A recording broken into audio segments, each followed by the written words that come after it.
ঘোড়ার মাংস কিনতে মধ্যরাত থেকে মানুষের উপচে পড়া ভিড়। গত কয়েকদিন ধরে গাজীপুরে হায়দ্রাবাদে ঘোড়ার মাংস বিক্রি হচ্ছে। এমন খবরে দেশের বিভিন্ন প্রান্ত থেকে ঘোড়ার মাংস কিনতে মধ্যরাত থেকে মানুষজন এসে ভিড় করছে মাংসের জন্য। সারিবদ্ধভাবে ঘোড়া বেঁধে রাখা হয়েছে জবাই করার জন্য। ঘোড়ার মাংস কিনতে হলে প্রথমে আপনাকে লাইন ধরতে হবে, পরে সমপরিমাণ মূল্য পরিশোধ করে মাংস সংগ্রহের জন্য টিকিট নিতে হবে। তারপর অপেক্ষা করতে হবে কখন আপনার সিরিয়াল আসবে আর আপনি ঘোড়ার মাংস নিতে পারবেন। শুরুতে 250 টাকা দরে ঘোড়ার মাংস বিক্রি হলেও এখন 350 টাকা দরে মাংস বিক্রি করা হচ্ছে। তারপরও মাংস কিনতে মানুষের উপচে পড়া ভিড়।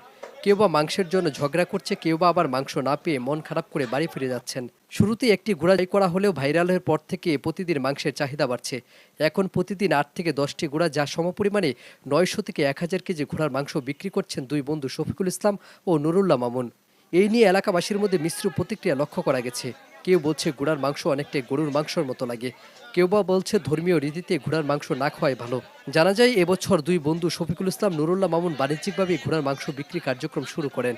তাদের এক বন্ধু যখন দুবাই ছিল, সেখান থেকে ঘোড়া মাংস খাওয়ার অভিজ্ঞতা থেকেই দুই বন্ধু মিলেই ঘোড়ার মাংস বিক্রি কার্যক্রম তারা শুরু করেন। শুরুতে তারা দুজনে মিলে ঘোড়ার মাংস বিক্রি করলেও চাহিদা বাড়ায় এখন শ্রমিক রাখা হয়েছে ঘোড়া মাংস কাটার জন্য। অনেকেই মনে করেন গরুর মাংসে চর্বি থাকলে ঘোড়ার মাংসের কোনো চর্বি নেই। আমাদের দেশের মানুষজন আসলে কতটুকু পাগল হলে এমনটা করতে পারে আপনি বিশ্বাস করবেন না।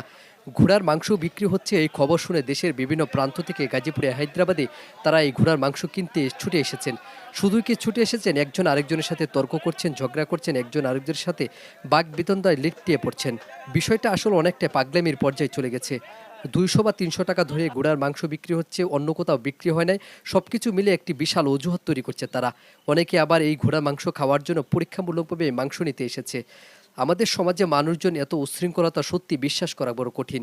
ঘোড়ার মাংস বিক্রি হচ্ছে, এই নিয়ে কিন্তু ধর্মীয় যারা রয়েছে তারা কিন্তু বিভিন্ন ধরনের মতামত দিয়েছেন। অনেকে আবার তাদের রুচিতে বাচ্ছে না, তাই কিন্তু কিনছে না। অনেকে আবার দেখতে এসেছেন, অনেকে আবার মাংস নিতে হবে ঘন্টার পর ঘন্টা বসে অপেক্ষা করছেন। তাই তো যখন শুরুতে একটি ঘোড়া কেটে তারা বিক্রি করছিল, এখন কিন্তু চাহিদা এতটাই বেড়েছে, 10 থেকে 12টি এখন ঘোড়ার মাংস কিন্তু তারা বিক্রি করছেন, কিন্তু তারপরও মানুষের চাহিদা পূরণ করা সম্ভব হচ্ছে না। একজন লোককে মাত্র 3 কেজি মাংস দেওয়া হচ্ছে, তারপরও যেরকমভাবে ক্রমাগত হারে চাহিদা বাড়ছে। অনেকে আবার 10-15 বা কেউ বা আবার 20 কেজি মাংস নেওয়ার জন্যও কিন্তু বলছে, কিন্তু দুই বন্ধু তারা কিন্তু দিচ্ছে না। আমাদের সমাজে এমন ব্যতিক্রমী উদ্যোগ একদিকে আলোচিত, আরেকদিকে সমালোচিত। অনেকে অনেকভাবে কিন্তু তাদের নিজেদের মিশ্র প্রতিক্রিয়া দিচ্ছে। অনেকে বলছে চাহিদা বাড়ায় দাম বাড়িয়ে ফেলছে, অনেকে বলছে ধর্মীয় রীতিতে একটু ঘোড়ার মাংস খাওয়ার ক্ষেত্রে একটু আপত্তি রয়েছে। কিছু মিলিয়ে মানুষের আসলে পাগলামি কখনোই কমবে না। তাই তো এই মাংস এমন হারে বিক্রি হচ্ছে, মনে হয় এই মাংস আর আগে কোথাও মানুষ দেখেনি এবং কোথাও কখনো খায়নি। আরে আপনি এদিক দেন না, আপনি টাকা লাগাই দেন।